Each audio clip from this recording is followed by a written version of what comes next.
բաժնի տնօրինություն և ուսուցչական կազմ։ Այսօր 7-ի դասարանը պատասխանել է նախագծային աշխատանք, որի շրջանակում հետազոտական աշխատանքներ են կատարել և ուսումնասիրել են Կոմիտաս վարդապետի կենսագրությունը և նրա կատարած ստեղծագործական աշխատանքները։ Մեծ ուրախությամբ և պարտությամբ ենք ներկայացնում ձեզ մեր աշխատանքը։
Ահա այսպիսի քաղցր հնչողություն ուներ Կոմիտասյան սրինգը, մաքուր, զուլալ։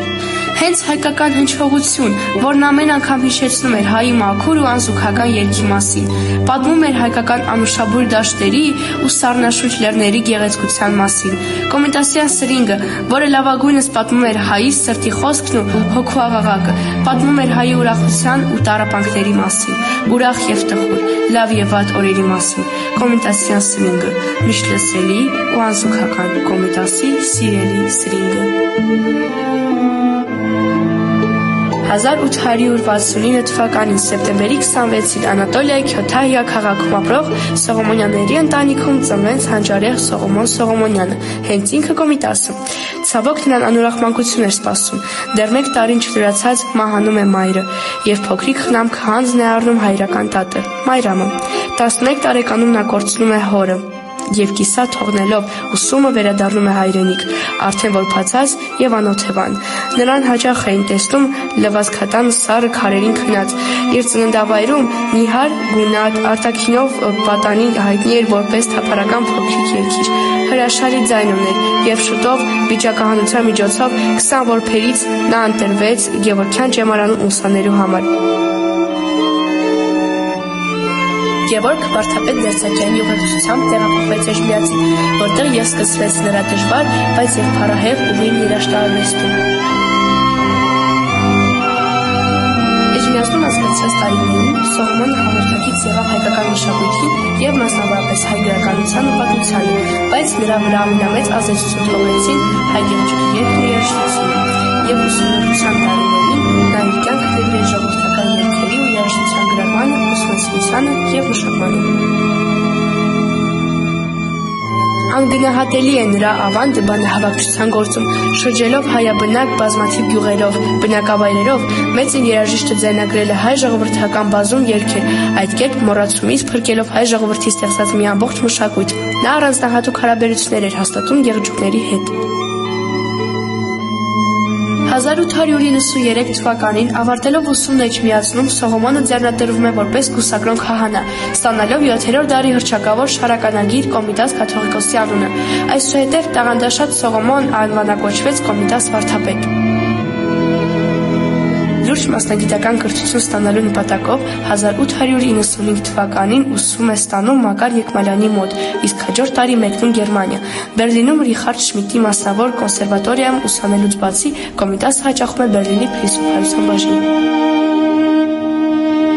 Ավարտելով ուսումը Կոմիտասը վերադարձավ Էջմիածին և մեծ ոգևորությամբ վերսկսեց գործունեությունը ճեմարանում։ Արդյունավետ էր Կոմիտասի խմբավորական աշխատանքը ճեմարանի երգչախմբի հետ։ Նա ստեղծեց հայ ժողովրդական երգի բարձրաշեք մշակումներ, որոնք կատարում էր ճեմարանի երգչախումբը։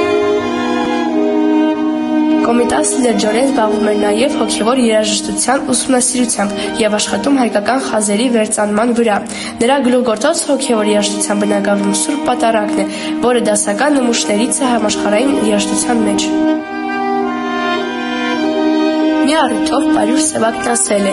«Մեր երաժշտական լեզվի համար Կոմիտասն արեց նույնը, ինչ դարեր առաջ Մաշտոցն արեց մեր խոսակցական լեզվի համար։ Մեր լեզուն կար Մաշտոցից առաջ, ինչպես եւ երաժշտությունն էլ կար Կոմիտասից առաջ, բայց ինչպես Մաշտոցը գտավ մեր լեզվի բաղադրիչները, նրա հնչյունակազմը եւ դա արձանագրեց այբուբենով, ճիշտ այդպես էլ Կոմիտասը գտավ մեր երաժշտության հնչյունակազմը, մեկ այլ յուրատեսակ այբուբենով։ Երկուսի արածն էլ գործ չի, որ կոչեն մեծ կամ փոքր, երկուսի արածն էլ գյուտ է, իսկ գյուտը փոքր չի լինում»։ 1915 թվականի ողբերգական իրադարձությունները, Աքսորի ճանապարհին տեսած տառապանքները նրան հասցրին հոգեկան ծանր վիճակի։ Իհարկե, նա չխելագարվեց, ինչպես փաստում են շատերը, բայց նրան տեղափոխեցին Շիշլիի հիվանդանոց, իսկ տարիներ անց Փարիզի Վիլժուի Արվարձանի հոգեբուժարան։ Հենց այստեղ շուրջ 20 տարվա տառապանքներից հետո 1935 թվականի հոկտեմբերի 22-ին նա ավարտեց հոգին։ Մեկ տարի անց Կոմիտասի աջունը տեղափոխեցին Երևան, հայ մշակույթի խոշորագույն գործիչների պանթեոն։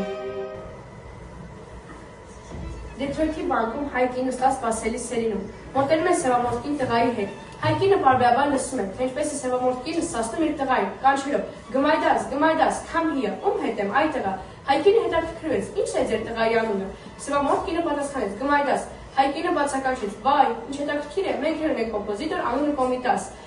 Սևամորթ կինը ասաց, որ նրանց կոմպոզիտոր Սևամորթ Գմայդասն է այնքան հայտնի, որ նրա արձանը կանգնեցել է քաղաքի կենտրոնում։ Վերջում պարզվեց, որ քաղաքի կենտրոնում կանգնեցված էր մեր Կոմիտասի արձանը, պարզապես բրոնզից, այսինքն սև։ Փաստորեն Կոմիտասին սիրում են ոչ միայն հայերը, այլ նաև այլազգիները։ Այժմ մենք կլսենք հայերի եւ այլազգիների խոսքերը Կոմիտասի մասին։ Անսահման հպարտության և ուրախության եմ գիտակցում, որ իմ հայրենիքն աշխարհին տվել է այնպիսի մի հրաշալի կոմպոզիտոր, ինչպիսին Կոմիտասն է։ Ստեղծագործական մեծ հուզմունքով եմ աշխատում նրա ստեղծագործությունների վրա, դրանք ինձ հսկայական բավականություն են պատճառում, ասել է Զարուհի Դոլուխանյանը։ Իսկ Պավել Լիսիցյանը մի առիթով ասում է. «Ամեն անգամ, երբ կատարում եմ մեր երգերը, մտքումս հանում է նրա դաշան ու նրա ճակատագիրը։ Կոմիտասով տարվել եմ դեռ շատ երիտասարդ տարիներից ու մեծ սիրով մասնակցել բոլոր համերգներում։ Հետաքրքիր ու ուզիչ Կոմիտաս է երգում հայրս։ Շատ ու ամենուր երգել եմ Կոմիտասի անմահ կրունկը։ Անսահմանորեն սիրում եմ Կոմիտասը, քանի դեռ երգում եմ ես չեմ մոռանալու։ Կոմիտաս, սիրելի, անկրկնելի մեծ Կոմիտաս»։ Ասում են Կոմիտասը հայկական բախ է, Շուբերտ, այդ բոլորը լավ է, դրանց մեջ ճշմարտություն կա, բայց Կոմիտասը է, միայն Կոմիտաս, չէ որ մեծ արվեստագետները մեկը մյուսի կրկնել չեն կարող, իսկ իմ Կոմիտասը ահա այնպիսին է, ինչպիսին կա, արդեն տեսնում եք, ասել է Երվան Քոչարը։ Եվ ինքը Կոմիտասն էր, կարծես Երազնիվան անձը, նա էլ կարծես մի երեսն, մի եկյալ, որ եղել է և չի եղել, որը կար և չկար։ Մանուկ Աղաբաբյան։ Ես զարմանում եմ, որ 25 տարից նրանց առաջ Փոքրիկ Հայաստան տվել է Կոմիտաս, որի ստեղծագործություններն իրենց գեղարվեստական կառուցվածքի և արժեքի տեսակետից հազիվ կարելի կլիներ սպասել Ռուսաստանի խոշոր կենտրոններում ապրող նույն ժամանակի ամենահայտնի ռուս կոմպոզիտորներից, ասել է Միխայել Մեսինը։ Կոմիտասը մեր ժողովրդի մեծագույն կոմպոզիտոր է եղել, մեր երաժշտության հոգևոր հայր է, և ամեն մի հայ երաժիշտ պետք է խորն ուսումնասիրի Կոմիտասի երգը, որպեսզի չկտրվի մեր երաժշտության ակունքներից, ասել է Արամ Խաչատրյանը։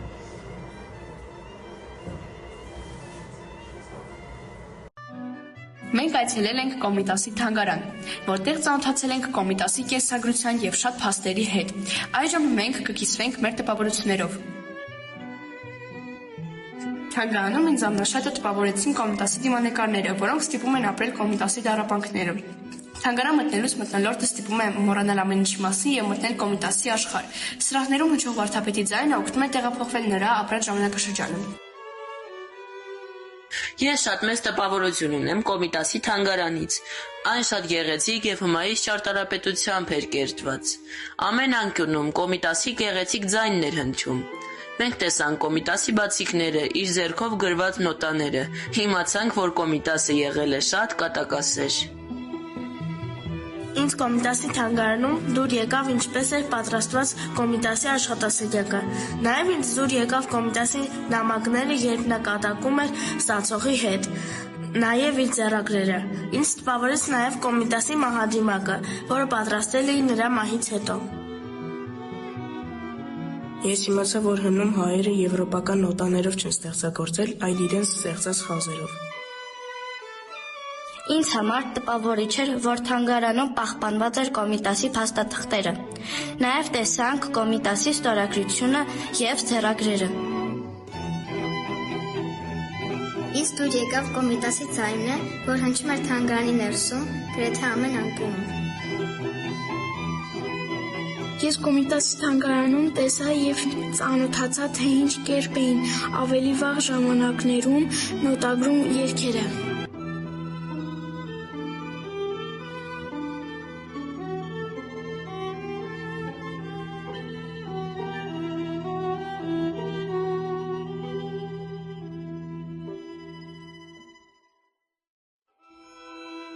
Մեր աշխատանքը կեզրափակենք Կոմիտասի ստեղծագործությունը։